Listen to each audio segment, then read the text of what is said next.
been, how has volunteering at the Prison Project been for you as far as deepening your sense of purpose and ministry? And do you feel as though kind of these deepening experiences for you on the conscious path is deepening your service intentionality as a casting person? Well, the Prison Project for me has been profound and life-changing. I had no preconceived ideas when I started with it. I'd heard the stories myself, but when I went, it was really not what I had not expected. It's like I had no expectations, but it kind of was not even lined up with anything I might have thought. Yeah. It was like, and because I work in the entertainment industry, I used to say it was kind of like walking on the campus of a college, wow. Except there was barbed wire, which was a little incongruous. But meeting the women, what I've found and what's been most astonishing for me on some levels is that, and we talk about this, is that when we go, we get as much value from sitting with these women and working with them as they seem to get from us. Even the ones that come for the first time, they're resistant. They think they're just in there to get credit for something. Sure. But by the end of the day, we see women truly revealing themselves in a way that they don't dare out in the yard. Some of the hardcore ones, some of the hardest women in there will break down in tears and really share their tender stories and their tender parts. It's such a deep level of trust that they give us that we are so clear walking in there that we can't do anything but really hold it as sacred as it is, as what they're offering to us. Do you know what I mean? Yeah. It's rich. That holding that space for the unraveling. I mean, going back to the role you facilitate as a casting person, that's a lot of what you do as a casting person. And that's what supports me. I mean, all of this integrates. I really believe that every aspect of my life serves the other. Yes. And I see it time and time again. Time and time again. So the work I do at the Prison Project serves me when I come back to work with actors who walk in the room and are maybe new to the business or new to the experience or whatever. It's the same, the same principles, the same skill sets apply. Yes. So just being able to say, I hear you. Yes. And I hear what you're saying. So I hear that you're a little scared right now. Yeah. So why don't we put the paper down? Let's just talk for a minute. So I can do that with an actor and really mirror back to them that they're okay. It's okay to be afraid. You don't have to put on for me. It's all right.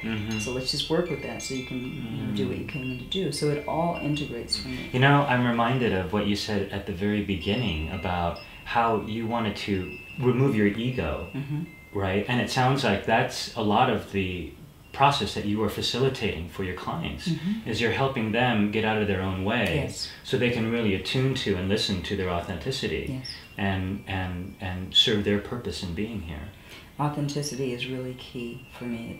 That was, in fact, my quality when I was at USM, and the foundation of my affirmation. But being authentic myself, I call myself a recovering chameleon, but having been that and really just coming present to who I was, who I am, and allowing that to be seen, and to being available, but being clear about when I need to set boundaries. I mean, all of that is what I got from USM in a way that really supports my practitioner practice. I really feel that I'm a better practitioner and a better casting director because I've done that work, and it continues.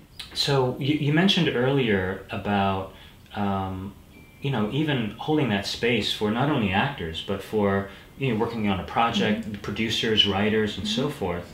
Do you find that the way in which you hold that space is different for non-actors on a project than it is for actors? Not at all. It's all the same thing. In fact, the last independent film that I just did, the job, when I went to meet with them, ironically the day that we were going to be reading, I went on a Friday just before going to USM, and when I met them, it was as if I was talking to USM students. Their language, their energy, their essence was so lined up for me that I was like, and I loved when I read the script, I loved the script. Wow. So I was like, if this job is mine, if it's for me, I would be thrilled to work with these people, because my second year project at USM was to call forward experiences of like-minded individuals in the entertainment industry that I would work with that understood what I brought to the table, that I could learn from, that we had a very symbiotic relationship. And so I find, you know, over 10 years later that it's really manifesting. And that, this last film, 96 Minutes, was like the culmination of that. It was joy-filled from beginning to end. I mean, just joy-filled. Joy-filled. I love them. Loved them when I met them, and I love them now. Yeah. And so when I was working with them, it really became really consciously, you know, and intentionally being that place of light, that place of calm, calling in the light when I would go into the office, calling in assistants or staff that would be able to support me, but also empowering them, because that's, you know, to work for me in casting, you have to learn perception checking as a skill the first day.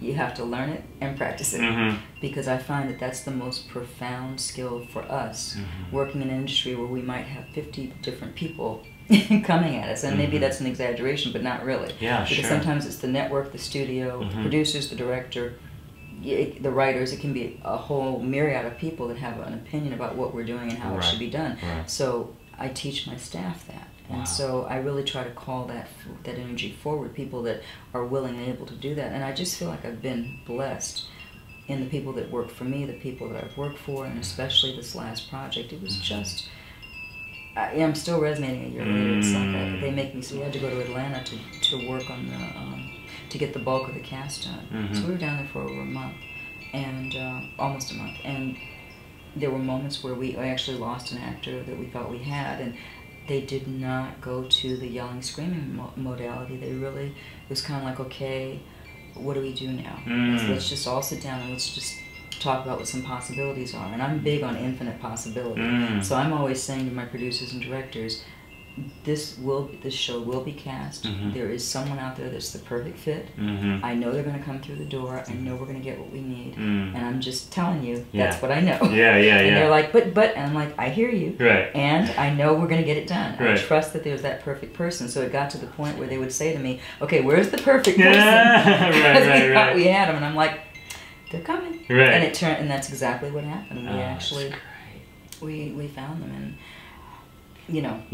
But you were holding the space for them as you know, I mean, there's a lot of pressure, there's financial considerations, and you're able to hold that space of possibility, right? And which also draws in those possibilities, right? It's attracting it. And that's, you know, that's my subtext. They don't know that, but that's my subtext of, I know that what we're putting out there is what we're magnetizing to us. So let me just hold in the space of knowing that this is already done.